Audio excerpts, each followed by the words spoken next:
Across the stars, civilizations were crumbling under the weight of a single enemy. The Korvek Empire, an ancient race of conquerors, had begun its slow, inevitable march through the galaxy. What started as small raids turned into an unrelenting storm of destruction, sweeping away anyone who stood in their path. Entire star systems fell. Planets were devastated. Alien races were either wiped out or forced into submission. Among those struggling for survival were the Delorii, a peaceful and highly intelligent species living on the planet Kairos in the Delori system.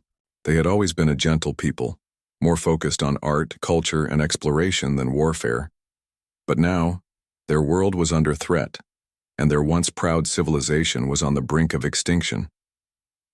In the Grand Council of Galactic Races, the Delori sent a desperate plea for help.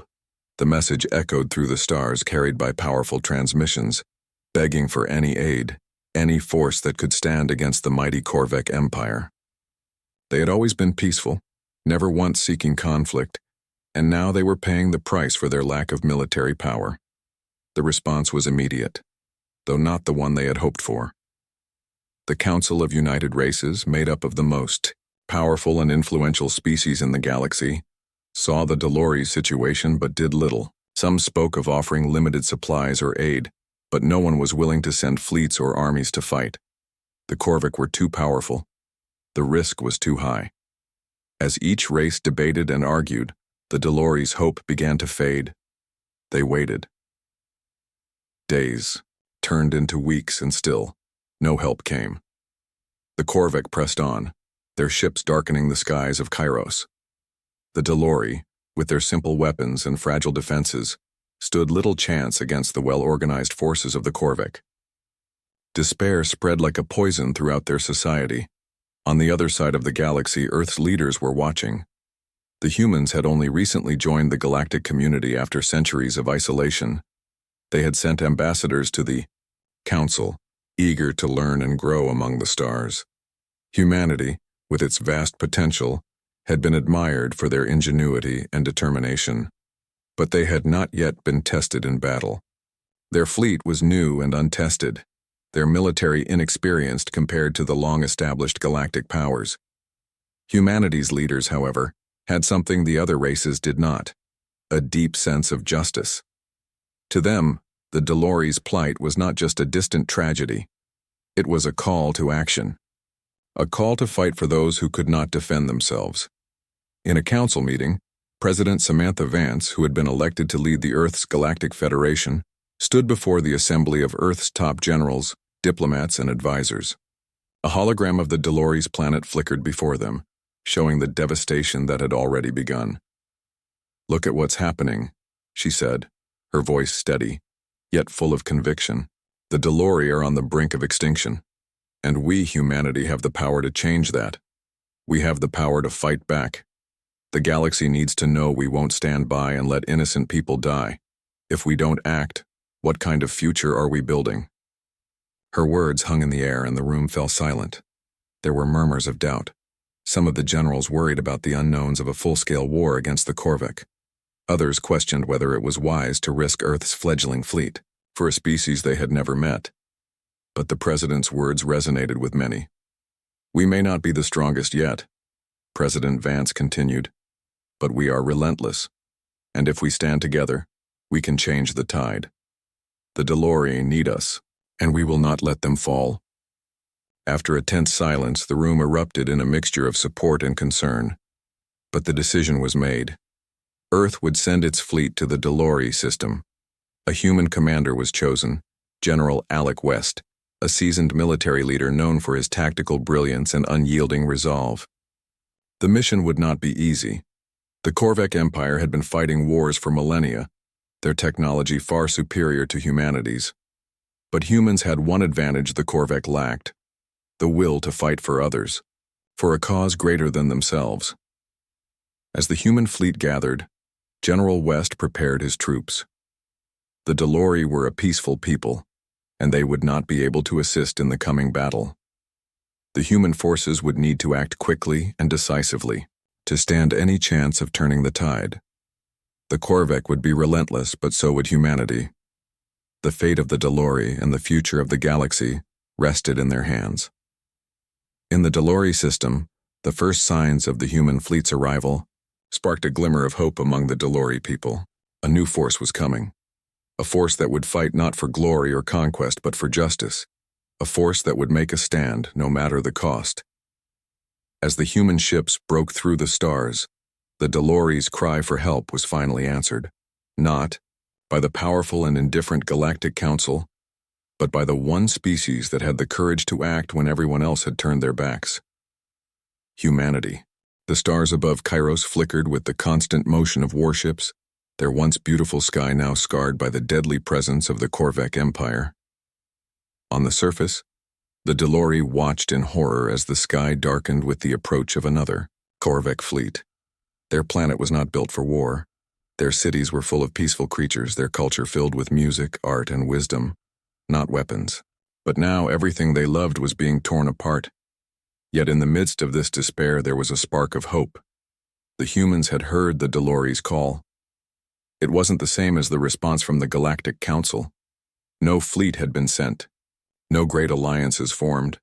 But humanity, a new player on the galactic stage, had decided to act.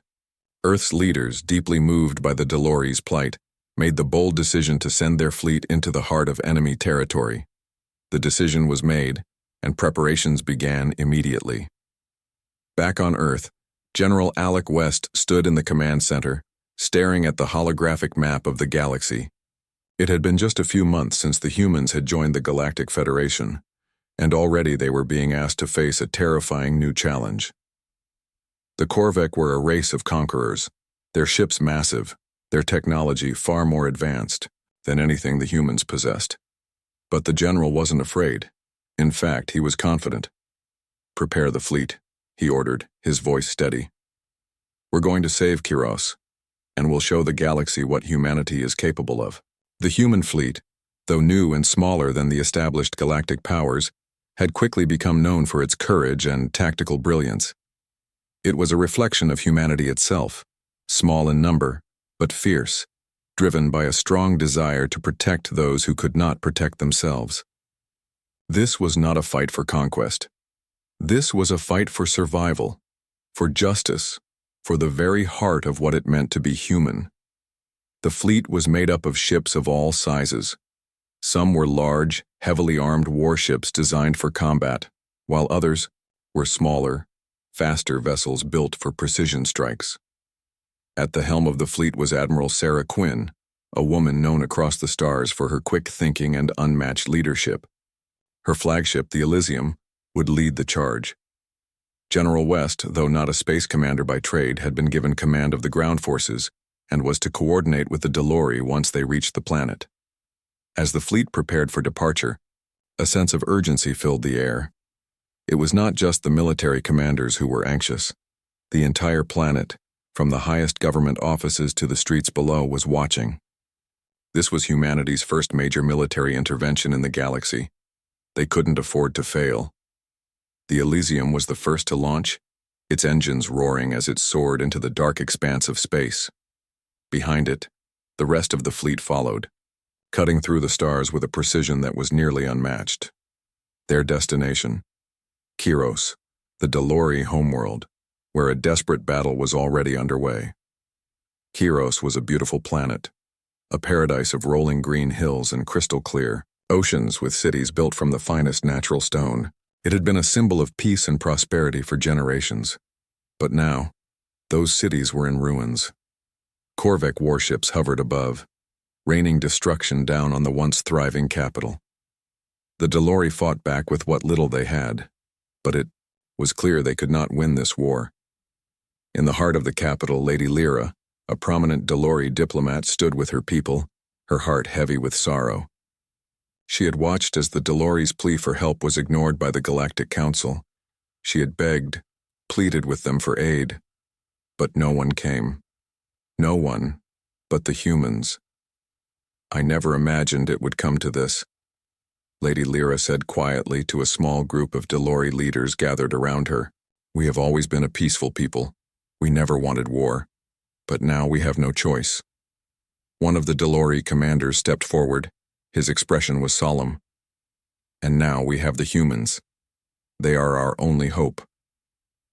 Lady Lyra nodded, her eyes focused on the distant horizon, where the first signs of human ships could be seen approaching. The ships were unlike any she had ever seen, sleek, agile, and shining with a light that was both foreign and comforting. These were the ships of Earth, coming to fight for a people they had never met, to protect a world they had never known. In the command center of the Delori military, the leaders watched as the human fleet grew larger on their scanners. "They're coming?"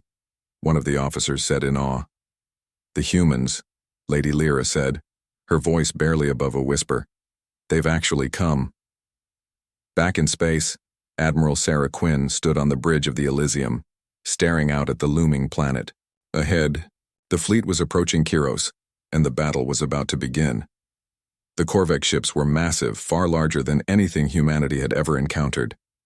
But Admiral Quinn had a plan. "General West," she said into the communication system, "are you ready?" "We're ready," General West's voice came back over the comms. "We'll drop down to the surface with the ground forces as soon as you give the word, but we're counting on you to keep the Corvette fleet distracted."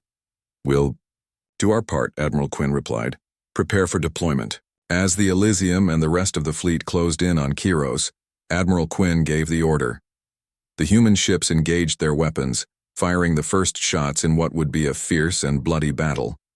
The Corvette responded quickly, their massive ships opening fire on the incoming fleet. But the humans had a secret weapon: speed and agility. Their ships darted in and out of the Corvette's firing range, avoiding devastating blasts and returning fire with precision. Meanwhile, on the surface of Kiros, General West prepared his forces for landing. The Delori had been kind enough to provide intelligence about Corvette positions, but the battle on the ground would still be a challenge. The Corvette had set up formidable defenses around their occupied cities, but the human ground troops were well-trained and determined. They would fight for the Delori as if it were their own home. The battle raged both in the skies and on the ground. The human fleet, though outnumbered, fought with a fierce determination that caught the Corvette off guard. The Delori, meanwhile, rallied behind their new allies, their once hopeless resistance now infused with hope. Above, the Elysium and its fleet clashed with the Corvette, while below, General West led his soldiers through the streets of Kiros, fighting back the invaders with everything they had. The Delori had not asked for this war, but now they had the humans by their side, and together they would stand against the tide of destruction. The message was clear. Humanity had come to Kiros, and they would not leave until the Delori were safe. The sound of war filled the air above Kiros. In space, the battle raged with an intensity that could be felt even from the planet's surface. The Corvette fleet, massive and menacing, thundered through the sky, releasing volley after volley of devastating firepower. Their ships were far more advanced than anything humanity had ever faced, their weapons capable of ripping entire cities apart in a matter of seconds. But the human fleet, led by Admiral Sarah Quinn and the Elysium, fought back with surprising strength and precision.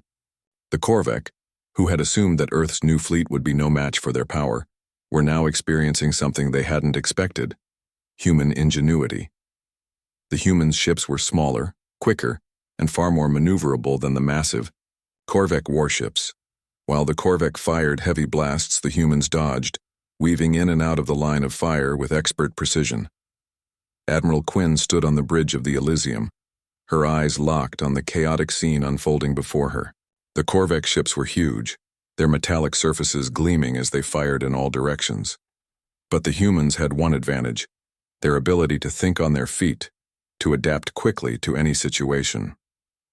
"We've got their attention, Admiral," her tactical officer, Lieutenant Barnes, called out from his station. "The Corvette are focusing all fire on us." "We'll use that to our advantage," Quinn replied, her voice steady. "Keep evasive maneuvers. Let's keep them occupied, while General West's ground forces move in." "Understood," Barnes said, quickly relaying the orders. As the human ships danced around the Corvette fleet, the Corvette were unable to keep up. Their huge warships, powerful as they were not designed for the speed and agility of the human vessels. The Corvette commanders cursed as their ships missed every shot they fired. They had expected easy victories, but they hadn't counted on humans being so unpredictable. On the surface of Kiros, General Alec West and his ground forces moved swiftly through the ruins of the Delori capital. The Corvette had fortified the city, turning it into a fortress. But the humans were determined. They had trained for this. They had come to protect, and they were not going to let the Delori fall without a fight. General West, clad in his combat armor, led his soldiers through the broken streets. The Delori had done what they could to slow the Corvette advance, but their weapons were no match for the invaders. Now it was up to the humans to bring hope back to the Delori people. "Move out. Keep your heads down," General West ordered as he crouched behind a pile of rubble scanning the streets ahead. His voice was calm, his mind focused on the task ahead. The ground forces moved quickly, their boots thumping on the cracked stone of the Delori city streets. The humans had an advantage. Though the Corvette were strong, they had never faced an enemy like humanity, a species that was willing to fight for a cause, a species that refused to back down no matter the odds. As they advanced, the soldiers faced Corvette resistance. The invaders had set up heavy artillery along key points in the city. They were prepared to fight, and they did so with brutal efficiency. But the humans were relentless. With each battle won, the soldiers pushed deeper into the city, clearing out Corvette positions and liberating areas that had been under siege for weeks. "General, we're in position," Lieutenant Harris called from his comms unit. "We've cleared the north sector, moving in to take the eastern flank." "Good work, Lieutenant," West replied. "Keep pushing forward. The Delori are counting on us." The ground battle was fierce, but the humans were winning. The Corvette, despite their advanced technology and strength, were being outsmarted by the humans' tactics. The humans worked as a cohesive unit, coordinating their efforts with precision. They set traps, ambushed Corvette patrols, and used the city's terrain to their advantage. The Delori, who had never known such tactics, were astonished by the humans' ability to adapt and overcome. Back in space, the human fleet continued its battle with the Corvette. The Elysium darted between blasts, firing at key Corvette ships. Each shot from the human fleet was carefully calculated, designed to weaken the Corvette before the final blow. The battle was turning in favor of the humans. The Corvette were losing ground, their ships slowly being destroyed as the human fleet wore them down. "We're taking out their smaller vessels," Lieutenant Barnes reported. "We've knocked out their communication lines. The Corvette are losing coordination." "Keep it up," Admiral Quinn ordered. "We need to break them completely." The humans fought not just for victory, but for survival. The Corvette, once believed to be unbeatable, were starting to falter. The tide of battle was shifting.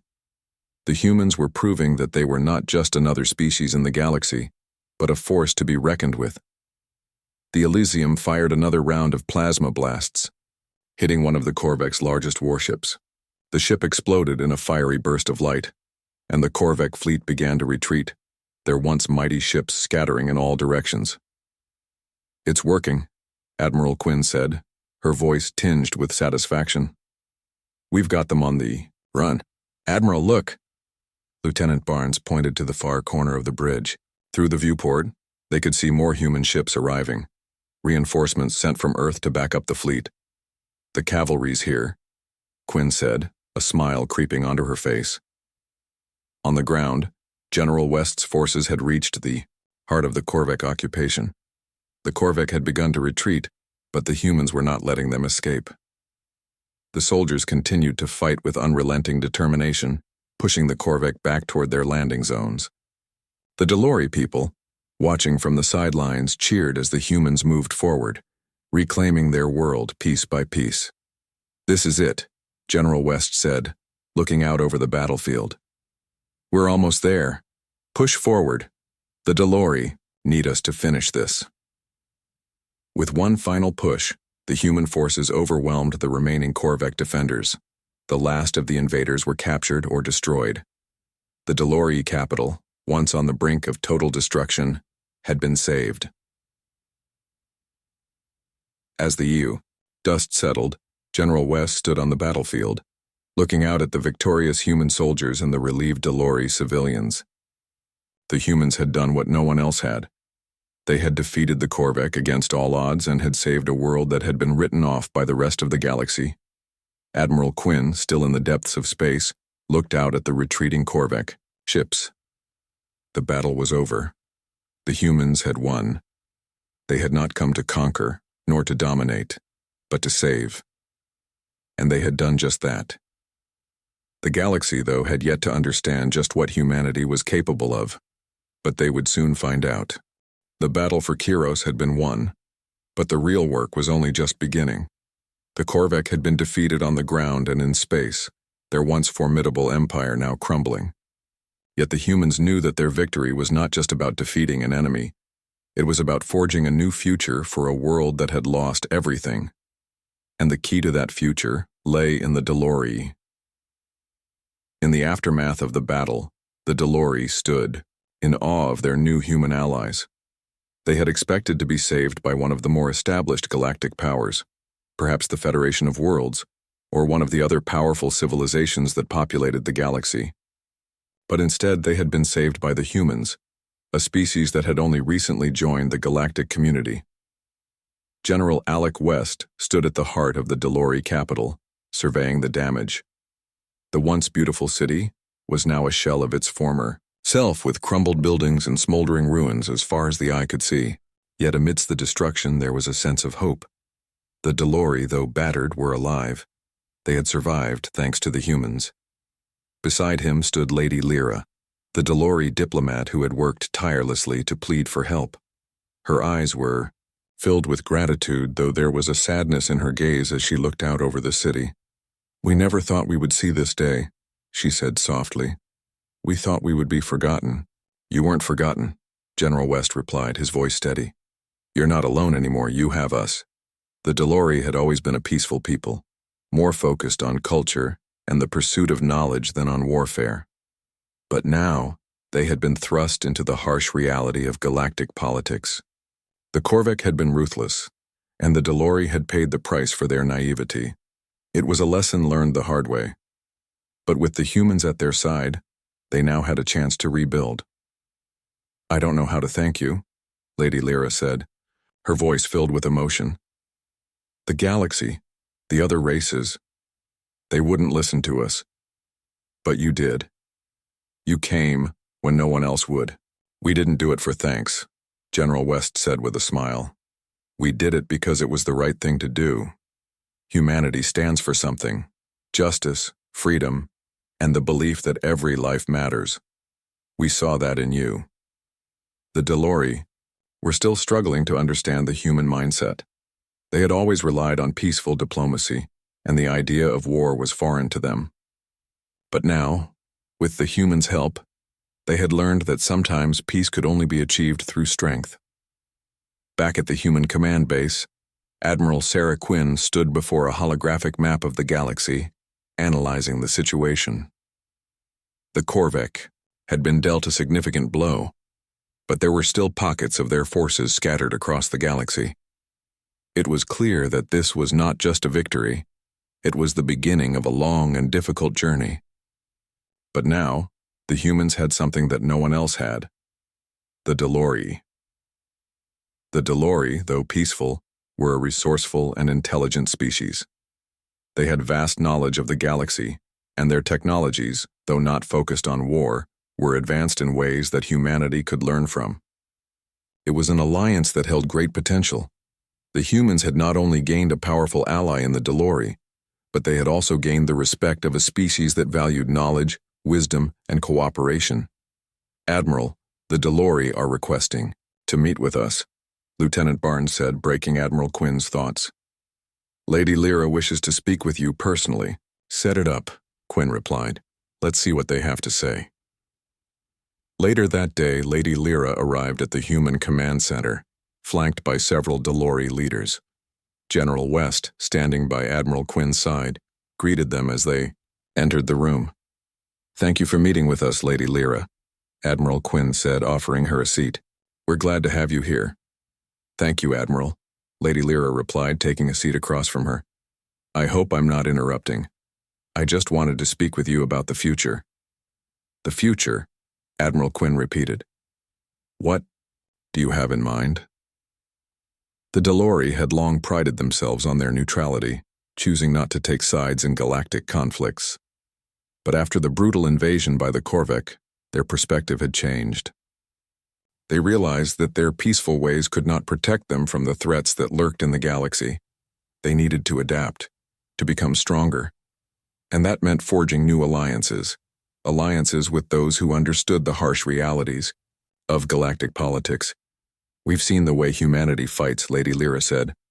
The Korvek were ruthless, but you stood against them, not because it was easy, but because it was right. You don't just fight for power or territory. You fight for the survival of the innocent. We want to learn from you. Admiral Quinn glanced at General West before replying. We'll teach you what we can. But you've got something we don't, knowledge. Your people have advanced technology, and you understand the galaxy in ways we haven't even begun to explore. It's not just about technology, Lady Lyra replied. It's about wisdom. The Delori have always believed in cooperation, in diplomacy. We know that the strength of the galaxy lies not in military power, but in the bonds we form with others. And now with the humans at our side, we believe we can build something that no empire can destroy. The room was quiet for a moment as everyone considered her words. It was clear that the Delori were willing to change, to adapt to the new reality of the galaxy. They were no longer willing to sit on the sidelines and hope for peace. They were ready to stand up for themselves and for those who couldn't fight. We're ready, Lady Lyra said, breaking the silence.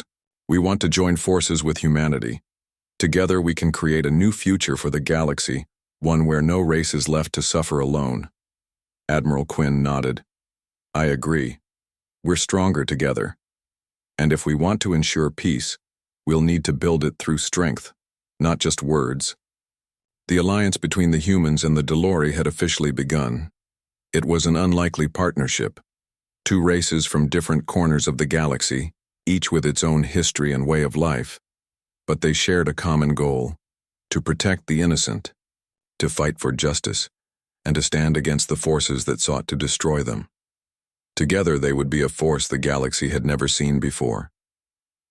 As the meeting came to a close, Lady Lyra stood up, extending her hand to Admiral Quinn. Thank you for your trust, she said. We will work together for a future where no one is left behind. Admiral Quinn took her hand, a sense of determination in her heart. This is only the beginning. Together, we'll show the galaxy that peace can only be achieved through unity. The Delori and the humans, two unlikely allies, had forged a bond that would shape the future of the galaxy. The battle for Kiros had barely ended when the first signs of the Korvek's retaliation were seen.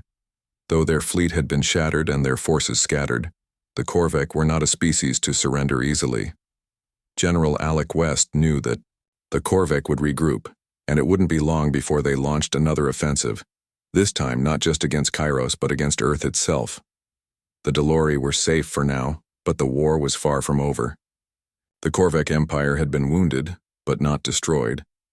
Humanity's victory had been significant, but it had come at a cost, and the next chapter of the conflict would test the humans in ways they hadn't yet imagined. Admiral Sarah Quinn sat in the command center of the Elysium, her eyes fixed on the holographic display of the galaxy. A new set of data was coming in, showing strange movements in Korvek territory. The Korvek had started to regroup, sending new fleets out from their homeworlds, preparing for their next move. They're coming, Admiral, Lieutenant Barnes said as he studied the latest intelligence. It looks like they're building up forces. We estimate 2 large fleets in the outer systems, heading toward Earth. They're likely planning to launch an attack on the homeworld. Quinn's face hardened, her mind already racing through possible strategies. The humans had won a major victory at Kiros, but the Korvek were relentless, and now humanity's home system was at risk. We need to prepare, she said, her voice steady, though the weight of the situation was clear. We'll need to move quickly, get the fleet ready for combat.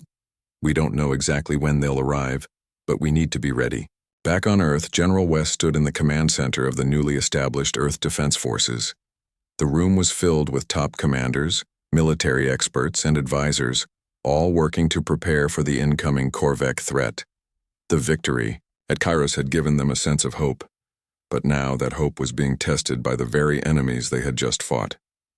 The Corvec weren't finished yet. The battle for Earth was about to begin. "Gentlemen and ladies," General West said, standing before the gathered officers, "the Corvec are coming. They're on their way to Earth, and we have to be ready to defend our home. This is the moment where we show the galaxy that we won't back down. We won't let anyone threaten our world." The officers nodded, and there was a sense of resolve in the air. The humans had already proven themselves in battle. Now it was time to do it again, but this time the stakes were even higher. "Admiral Quinn is preparing the fleet," General West continued. "We need to fortify Earth's defenses and be ready to meet the Corvec head-on. We won't have the luxury of time. They will hit us fast and hard, so we need to respond just as quickly." A few days later, the human fleet, led by the Elysium, was on its way to Earth. The stars stretched out before them, and Admiral Quinn stood on the bridge, her eyes fixed on the vast expanse of space. The Corvec were out there somewhere preparing for their attack. The Elysium and its fleet would be the first line of defense, and it would need to hold. "Admiral, we've just received confirmation," Lieutenant Barnes said, breaking Quinn's concentration. "The Corvec fleet is moving in on Earth. We estimate they'll arrive in 6 hours. "Prepare the fleet," Quinn said, her voice calm but determined. "This is it. We need to make sure Earth is ready. Get in contact with General West. Let him know we're about to face the Corvec head-on." The command center was abuzz with activity as orders were sent out, and the fleet readied itself for combat. The humans had fought a successful war against the Corvec on Kairos, but this would be different. Earth was their home, and the stakes were much higher. This time, the Corvec wouldn't just be attacking a world they had no connection to. They were attacking the very heart of humanity's existence. On the surface of Earth, military leaders and politicians were also preparing for the worst. General West met with President Samantha Vance to discuss the strategy for the upcoming battle. The president was resolute, her face set in determination. "We've known this day might come," President Vance said, standing by a large map of Earth's defense systems. "The Corvec may be strong, but they've underestimated us. They may have the numbers, but we have something they don't. Our will to protect our people." General West nodded. "We've trained for this. Our defenses are strong, but the Corvec are not an enemy we can simply repel. We need to rely on the human spirit, our determination to never give up, no matter what." The president placed her hand on the map. "I agree. The Corvec may think we're just a fledgling species, but we've shown the galaxy that we can stand our ground. This battle will prove it once and for all." 6 hours later, the Corvec fleet arrived. The first wave of enemy ships appeared on Earth's radar. Massive warships surrounded by smaller fighter ships. They were vast, dark, and intimidating, far larger than anything the human fleet had faced before. But humanity had one thing the Corvec didn't: the experience of surviving in a galaxy full of threats. Earth had always been on the fringe of galactic politics, but now they were right in the center, fighting for survival. "Admiral," Lieutenant Barnes called out, his voice tense. "The Corvec are within range. They're charging their weapons." "Brace for impact," Admiral Quinn ordered. "All ships, prepare for battle." The human fleet moved into position, ready to defend Earth with everything they had. As the first blast of enemy fire rained down on them, the Elysium and its fleet responded, their weapons flashing in the darkness of space. The battle was fierce, the sky above Earth becoming a chaotic dance of explosions and energy beams. The Corvec fired with brutal efficiency, but the humans were swift and precise. They fought with a desperation that only those defending their homes could understand. General West stood in the command center, watching as Earth's forces engaged with the Corvec. The battle was everything they had prepared for, and more. The Corvec were relentless, but the humans were determined. Earth's defenses were pushed to the limit, but humanity would not back down. "We're holding them off, but it's not enough," General West said, his voice filled with determination. "We need to break their lines and strike at their core." The humans had proven themselves in the past, but now, with Earth's survival at stake, they had to prove it again. They had to fight harder than ever before. The Korvek had underestimated humanity once. They wouldn't make the same mistake again.